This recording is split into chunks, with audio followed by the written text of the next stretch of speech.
행커 아부대장입니다.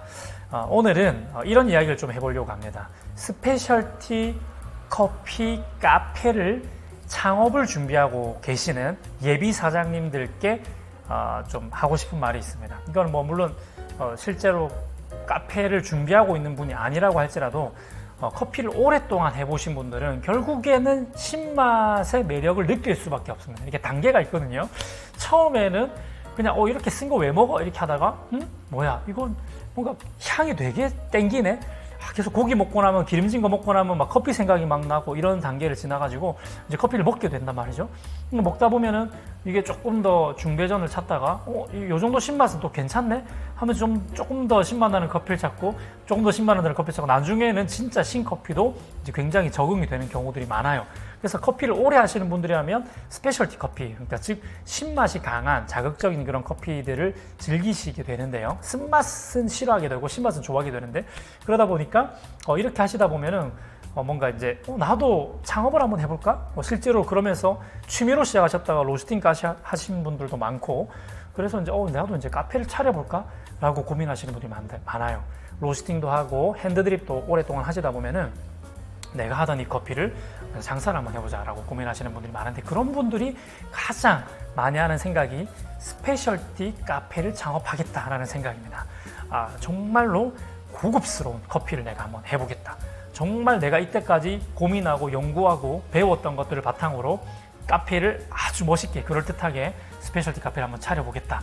고수의 스멜을 막 풍기는 그런 카페를 한번 만들어 보겠다라고 생각하시는 분들이 많아요. 그래서 그런 카페들은 창업의 방향성 자체가 스페셜티 시장으로 기울게 되어 있거든요. 그래서 제가 그런 고민을 하고 또 그런 생각을 하셨던 분들에게 좀 드리고 싶은 말씀이 있습니다. 왜냐하면 팩트는 이겁니다. 카페를 차린다고 하는 것은 물론 저한테도 창업 문의를 오시는 분들 중에 이런 얘기 하시는 분들이 많아요. 사장님, 저는 그렇게 돈을 버는 게 목적은 아니고요 라고 하면서 창업 문의를 하시는 분들이 많은데, 저는 그 말이 약간 모순이 있다고 봐요. 돈을 버는 게 목적은 아닌데 이렇게 말하면서 컨설팅을 문의하는 분들에게 저는 마음속으로 그런 생각이 들어요. 아니, 돈을 벌 목적이 아니면 창업을 왜 하지? 그냥 집에서 홈카페 하면 되지. 왜 굳이 창업을 하려고 하지? 그러니까 말씀은 그렇게들 하시죠. 돈을 버는 게 목적은 아닙니다. 그러니까 꼭 내가 이거 돈을 많이 벌 필요는 없습니다라고 말하지만, 창업을 시작한다는 이야기는 솔직해집시다. 돈을 벌고 싶어서 하는 거잖아요. 그죠? 그러니까 안 벌려도 된다고 하지만은 돈을 좀 벌었으면 싶어서 시작을 하는 거란 말이에요. 그러니까 물론 믿는 구석이 있고 내가 이미 이제 수익이 나는 곳이 있고 내가 일하고 있는 게 본업이 있기 때문에 여기서는 많은 수익이 안 나도 나한테는 타격이 없다, 이런 의미로 말씀하시는 것이지, 창업을 시도한다는 것 자체가 이게 돈이 될까라는 고민을 하기 때문에 시작을 한단 말이죠. 그렇기 때문에 여기서는 좀 모순이 있는 겁니다.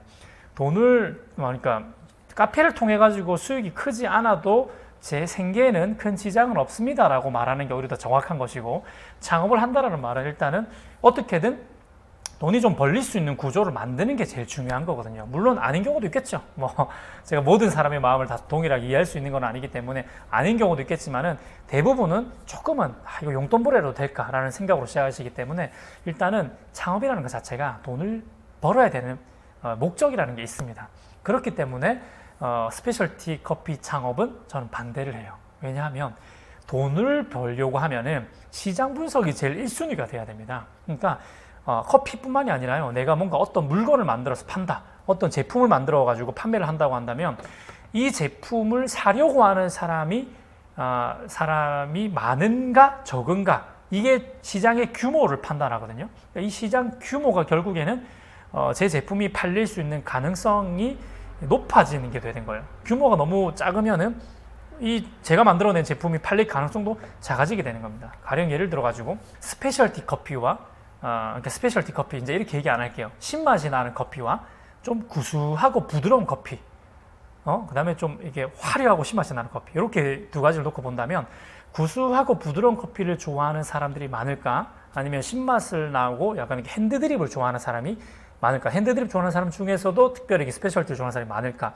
이렇게 한번 생각을 해본다면, 실제로 아직까지도 저희 매장에 오시는 분들 중에서도 핸드드립을 한 번도 안 마셔보신 분들도 아직까지 너무 많고요. 핸드드립을 전혀 핸드드립이 존재가 뭔지도 모르는 분들도 생각보다 많습니다. 그리고 핸드드립을 드시는 분들 중에서도 저는 신맛은 좀 별론데요 라고 말하시는 분들도 많아요.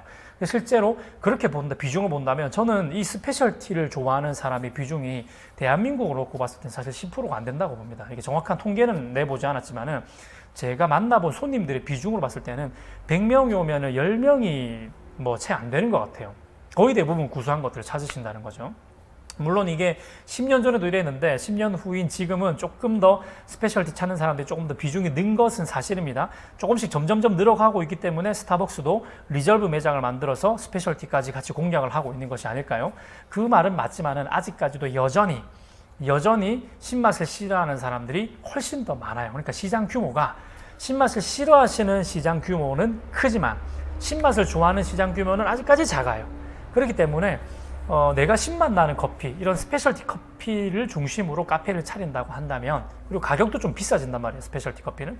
그렇다고 한다면 이렇게 비싼 돈을 주고 신맛 나는 커피를 먹으려는 시장의 규모가 작기 때문에 이 작은 규모에서 있는 사람들이 굳이 내 카페까지 와가지고 내가 만든 커피를 먹을 가능성은 현저하게 더 적어지게 되는 겁니다.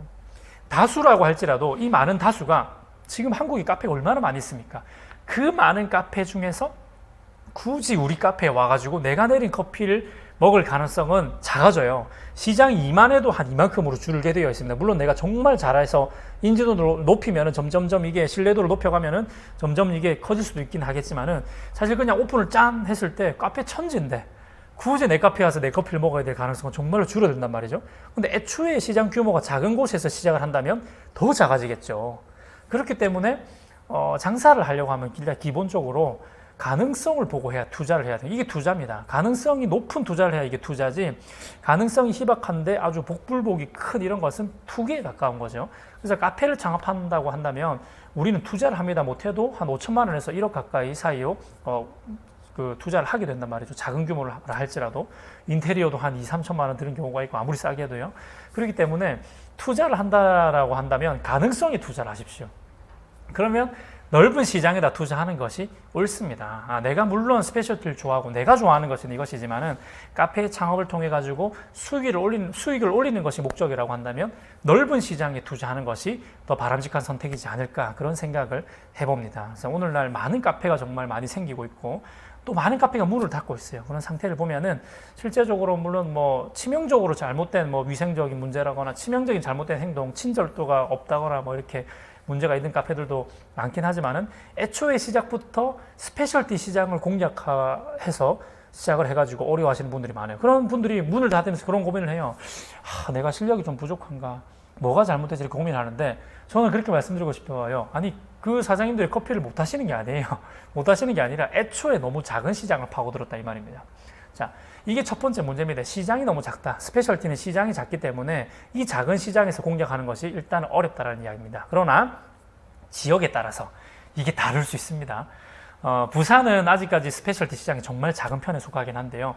그럼에도 불구하고 부산 안에서도 상당히 그래도 스페셜티가 밀집되어 있는 지역이 있습니다. 그 지역 사람들은 스페셜티를 찾아서 돌아다니는 사람들이 오기 때문에 정말로 퍼센테이지로 따지면 스페셜티를 좋아하는 사람이 더 많이 그 지역에 몰리는 경향이 있거든요. 부산 외에도 각 지역별로 이렇게 스페셜티를 좋아하는 사람들이 몰리는 지역들이 있습니다. 이런 지역에서는 스페셜티가 먹힐 수 있습니다. 그럼에도 불구하고 저는 그런 지역에서조차 스페셜티 커피 창업을 반대합니다. 찬성하는 줄 알았지? 반대할 거예요. 왜 반대를 하냐면 생각을 해보세요.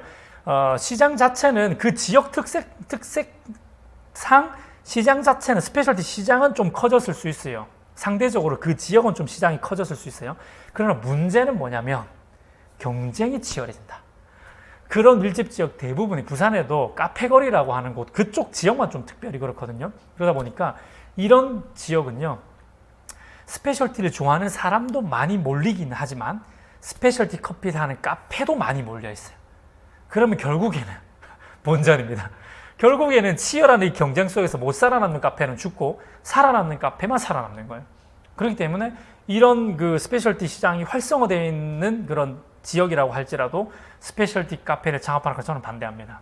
거기 가서 싸우고 피 터지게 싸우다가 이기면은 성공이지만은 너무 확률적으로 나는 그건 아닌 것 같아요.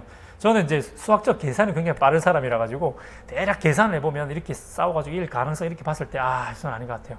저도 사실은 아픈 그 옛 기억이 있어요. 제가 이제 커피를 좀 오래 해가지고 한 7년, 8년 차쯤 될 때, 이제 내가 장사도 좀 잘 되고 매장도 점점 규모도 커지고 하면서 남포동을 가자 해가지고 전 재산 다 털어가지고 남포동에 막 그 비싼 데를 들어가가지고 창업을 해가지고 했는데 2년 동안 정말 광야길을 걸으면서 진짜 뼈를 깎고 정말 피눈물을 흘리면서 2년을 훈련을 받고 나왔다니까요. 겨우겨우 살아남아가지고 지금 제가 나와가지고 다시 이 자리를 왔는데 와, 그 남포동 진짜 힘들었습니다. 피 튀기는 전쟁. 저는 못 살아남았어요. 그리고 여전히 그곳 가운데서는 스페셜티를 좋아하는 사람보다는 이제 좀 구수하고 부드러운 커피를 좋아하는 사람들이 더 많았다는 것이고, 아직까지 대중을 이해하고 대중의 초점을 맞추는 것이 좀 부족했던 거죠. 그리고 제가 일단은 3년 전, 한 4년 전 제 모습은 교만했어요. 내가 냈는데, 내가 이 정도로 커피를 오래 했는데, 남들이 로스팅 하기 전부터 나는 로스팅을 하기 시작했고, 로스팅 머신만 14대를 무려 써왔고, 지금껏 이렇게 내가 커피를 발전시켰는데, 라고 하는 이 교만한 마음에 실패를 한 거죠. 교만한 마음에 이 고객을 이해하지 못하고, 손님의 마음을 이해하지 못하고, 내가 하고 싶은 커피를 하다가 완전히 정말 어려운 시기를 2년을 보냈던 경험이 있습니다. 저는 그 기간 동안 왜 장사가 안 될까? 나의 어떤 면이 부족했을까? 내가 뭘 잘못했을 것일까? 이런 것들을 2년 내내 고민을 하고 묵상을 하면서 많은 것을 발견했어요. 내가 미처 보지 못했던 고객들의 마음들을 많이 알아갈 수가 있었습니다. 그래서 아무쪼록 이 어려운 시기 가운데에 카페를 창업을 준비하시는 분들, 스페셜티 카페를 내가 한번 해볼까라고 고민하시는 분들 계시다면은 아무쪼록 제 의견은 좀 말리고 싶어요. 좀 작은 시장을 들어간다는 것 자체가 좀 어려운 일이고, 작은 시장인데 또 경쟁력은 치열한 시장 가운데 들어가는 것을 사업적인 면에서는 정말로 말리고 싶습니다. 커피라는 사업 자체가 이미 레드오션을 넘어서 저는 완전 진짜 블랙오션이 아닌가 싶은 그런 생각이 드는데, 이러한 스페셜티 시장은 그 어려운 레드오션인 커피 시장 중에서도 더 어려운 시장이기 때문에, 굳이 커피를 꼭 하겠다고 결정을 하셨다면 그 자체만으로도 레드오션이기 때문에 스페셜티 시장에 파고드는 것은 조금은 고민을 해보셨으면 좋겠어요. 물론 이제 내가 먹고 사는데 전혀 지장이 없어서 그냥 내가 하고 싶은 커피를 하면 되는 그런 분들은 예외입니다. 그렇지만은 내가 생계가 걸려있는 분들은 가급적이면 스페셜티 시장은 조금 내려놓으시는 게 좋지 않을까, 제 개인적인 생각입니다. 어쨌든 여러분들도 한번 이것에 대해서 고민해 보시기를 바라고, 또 행복하게 커피 생활할 수 있는 우리들이 다 됐으면 좋겠습니다. 다음에 또 만나요. 행커. 내가 커피 생활을 24세 시작했다. 디카페인 원두가 100가지다 치면은 맛있는 디카페인은 이거 하나뿐이야. 이놈이 어떻게 여기까지 왔느냐. 맛없는 놈 제끼고 카페인 있는 놈 보냈다. 카페인 없는 척하고 카페인 있는 새끼들 다 죽였다. 이 커피도 맛이 있다. 네가 이런 식으로 디카페인 커피를 짓밟으면은 그때는 내가 깡패가 되는 거야. 맛있는 디카페인 커피 아브라함커피.com.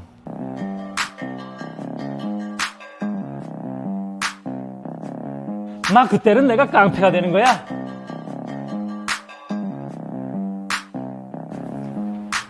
어이 젊은 친구, 신사답게 주문해.